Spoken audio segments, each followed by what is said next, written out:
Hi everyone, I'm Marcy, and today I'm going to show you how to take a typical Costco bone-in spiral ham and turn it into the best holiday ham ever. I'm also going to share some mistakes that I've made in the past that hopefully we all can learn from.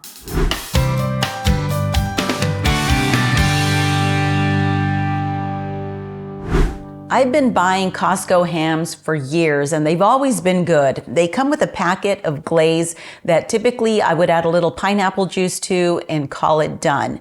But today we're going to be making our own glaze, and I'm also going to be mindful about when I use it, because for years I was putting it in way too early, and what was happening is my ham was actually boiling in all the liquid instead of baking.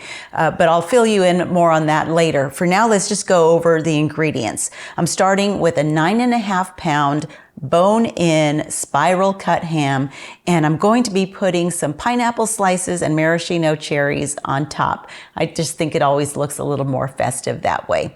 Now for the glaze, I'm going to be using half a cup of the pineapple juice from the can.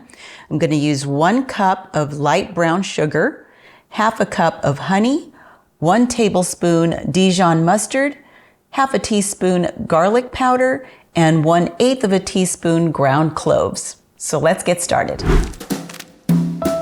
You'll first want to figure out your timing. This ham is pre-cooked, so we're basically just reheating it until it reaches an internal temperature of 140 degrees.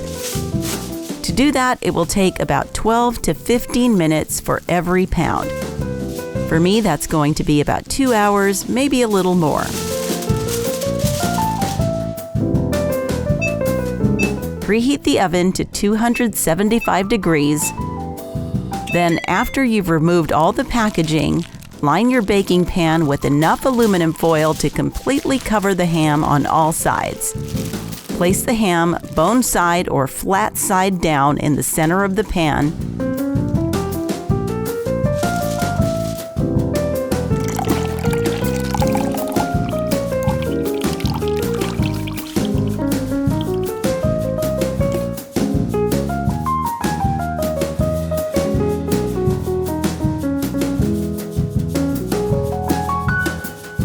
Then take your pineapple slices and maraschino cherries and place them on top, using toothpicks to hold them in place.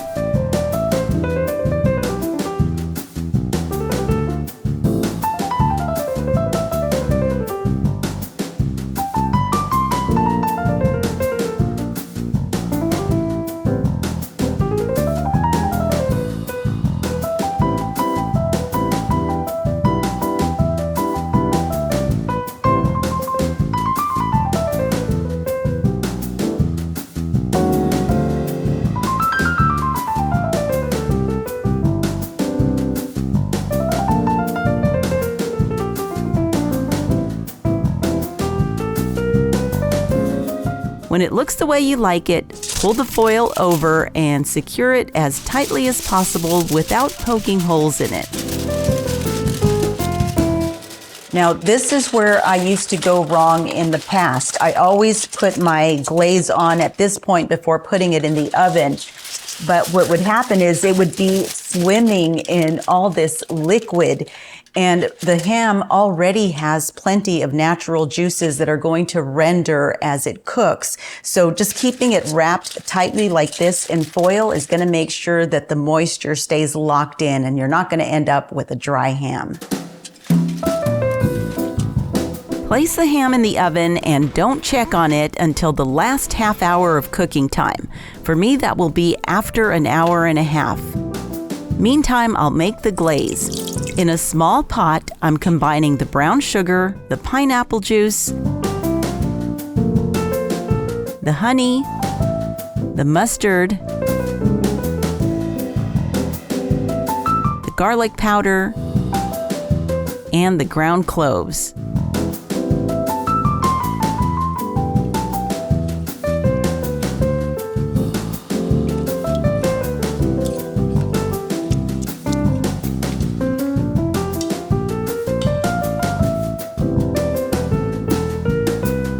Then put it on the stovetop and let it come to a boil. Reduce the heat and let it continue to simmer another minute or two. Then take it off the heat. Try to time it where the glaze is ready in time for you to check in on the ham.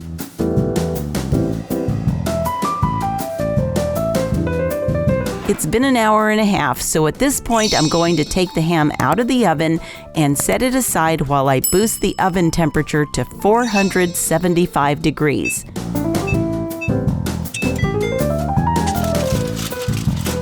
Now carefully pull the foil away from the ham and fold it down to the sides of the baking dish. The internal temperature of this ham is only 61 degrees, so it still has quite a bit to go, but that will change when I put it back in a hotter oven. Now I'm going to brush the glaze over the ham, getting it fully covered in all the nooks and crannies.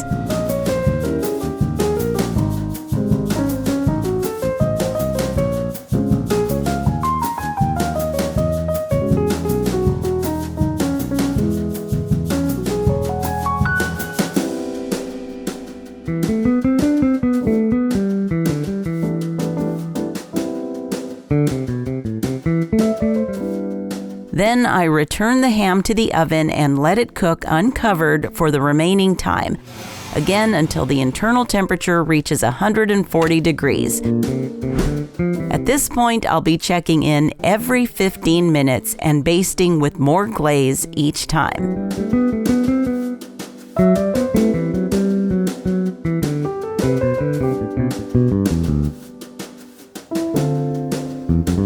Once the ham is fully reheated to 140 degrees, take it out of the oven and let it rest for 15 to 20 minutes before cutting into it. This ham ended up taking 2.5 hours to reach the right internal temperature. So if that happens to you, maybe put aluminum foil for the last few minutes, just kind of lightly over there so that your cherries and pineapple slices don't burn. Mine kind of got a little more burned than I would have liked, but I still think this looks absolutely gorgeous. I can hardly wait to try it. Now, when it comes time to slicing it, you just flip it onto the side. I'm sure you already know this, but just in case, flip it onto the side, then take a knife and cut around the bone first, and then the slice should come right off very easily. And if you have any extra glaze, just put it on at that point. But I'm gonna go ahead and take a little piece from down here for now, just to taste it. All right, here we go.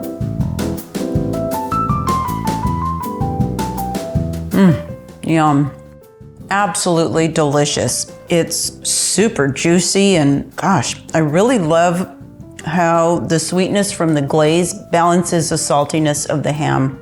I think you're really gonna love this. I hate when I'm talking with my mouth full, but I have a lot to say. This is just very festive. Again, like I said, with the cherries and the pineapple, it's kind of tradition. It's just the perfect centerpiece to your holiday table. So I really hope you make this. And by the way, if you have a lot of leftovers, which I know we're going to have, after you're done making the ham sandwiches the next couple days, hang on to some ham and definitely don't get rid of that bone either, because next week, Lord willing, I'm going to show you what to do with your leftovers. So come back for that.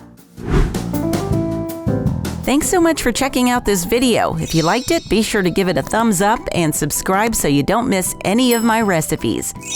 I also invite you to follow me at Marcy Inspired on Instagram and Facebook. Until next time, blessings from my kitchen to yours.